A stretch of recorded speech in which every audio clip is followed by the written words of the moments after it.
పాత్రికేయులకు నా శుభాభినందనలు.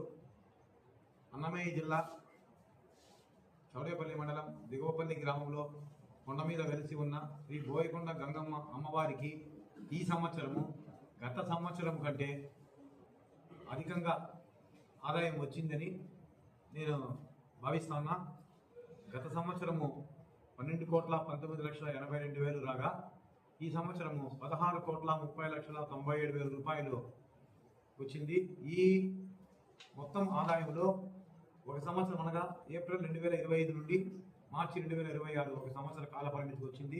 వీటిలో ప్రతి శుక్రవారం అమ్మవారికి నిర్వహించే అభిషేకాల వల్ల 8,72,000 రూపాయలు, వేద ఆశీర్వచనం నేను వచ్చిన తర్వాత 1,000 రూపాయల సేవ ఒకటి పెట్టాము.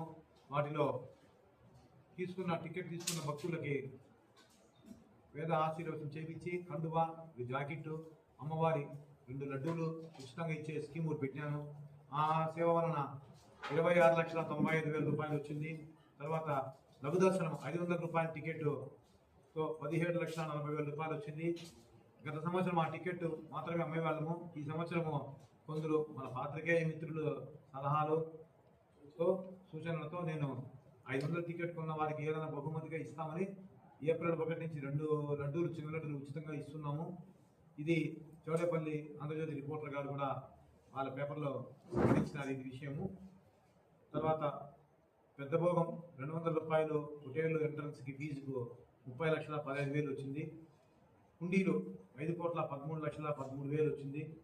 ఆన్లైన్ టికెట్లు ప్రభుత్వము ఈ సంవత్సరం నవంబర్ నుంచి అన్ని దేవస్థానాల్లో కూడా ఆన్లైన్ టికెట్లు పెట్టాలని అనడానికి ఆన్లైన్ మనమిత్ర వాట్సాప్ గ్రూపుల ద్వారా వచ్చిన టికెట్ వలన 5,40,000 రూపాయలు వచ్చింది.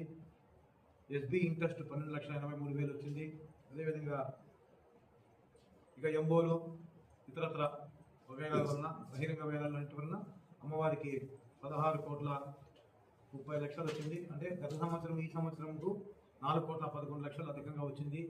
ఈ అధికంగా ఆదాయం వచ్చే దాంట్లో నాకు సహకరించిన అధికార పార్టీ కానీ, రాజకీయ కూటమి నాయకులు కానీ, రాజకీయ పార్టీల వారు కానీ, పాత్రికేయులు కానీ, మా సిబ్బంది కానీ, పరిసర గ్రామస్తులు కానీ, అన్ని రకాల ప్రభుత్వ శాఖల అధికారులు కానీ ఏ విధంగా ఇబ్బంది పెట్టకుండా సహకరించినారో వారందరూ సహాయ సహకారం ఆదాయం వచ్చేదానికి నాకు అవకాశం వచ్చింది.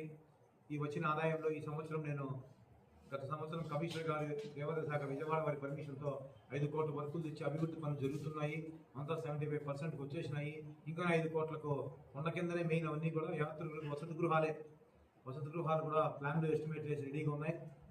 1 మంత్ తర్వాత తీసుకెళ్ళి అవి కూడా శాంక్షన్ చేసుకొస్తాను. ఈ లోపల మనము కొత్త రోడ్డు అనగా గోశాల పక్కనున్న పంచాయతీరాజ్ బిల్డింగ్ గత ప్రభుత్వంలో నిర్మించిన పంచాయతీరాజ్ నిధులతో నిర్మించిన బిల్డింగ్ అసంపూర్తిగా ఉండి కొన్ని కారణాల వల్ల వాళ్ళు చేయలేకపోయారు.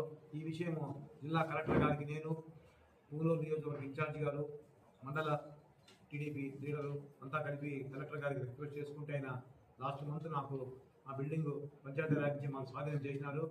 ఆ బిల్డింగ్ కూడా నేను ఇంకా మిగిలిన బ్యాలెన్స్ వర్క్ చేసి భక్తులకు అందుబాటులో తెస్తానన్న ఉద్దేశంతోనే 2,500 కోట్ల రూపాయలకు ప్లాన్లో ఎస్టిమేట్లు వేసి శ్రీయుత కమిషనర్ వారికి పంపించినాను. అది వచ్చేసి కూడా టెండర్లు పిలిచి బోయకొండ గంగమ్మ నిధులతోనే కంప్లీట్ చేసి భక్తులకు అందుబాటులో తెస్తాము. ఈ విధంగా గోశాల కూడా గతం నుంచి ఉంది దేవస్థానానికి. గోశాల కూడా ఒక అకౌంట్ ఓపెన్ చేసి భక్తుల నుంచి విరాళాలు సేకరించి 1 సంవత్సరం కాలంలోనే 15 లక్షల రూపాయలు గోశాలకు ఎఫ్డీలుగా వేయడం జరిగింది. నేను వచ్చిన ఈ 1 సంవత్సరంలోనే 3.5 కోట్ల అమ్మవారికి ఫిక్స్డ్ రూపంలో కూడా వేయడం జరిగింది. ఇలా ప్రతి ఒక్క గ్రామంలో కూడా నాకు సహాయ సహకారాలు అందించిన ప్రతి ఒక్కరికి పేరున ధన్యవాదాలు తెలుపుకుంటున్నాను. ఇలాగే నేను ఇన్ని రోజులు నాకు ప్రతి ఒక్కరూ సహాయ సహకారాలు పూర్తిగా అందివ్వాలని మనస్ఫూర్తిగా కోరుకుంటున్నాను.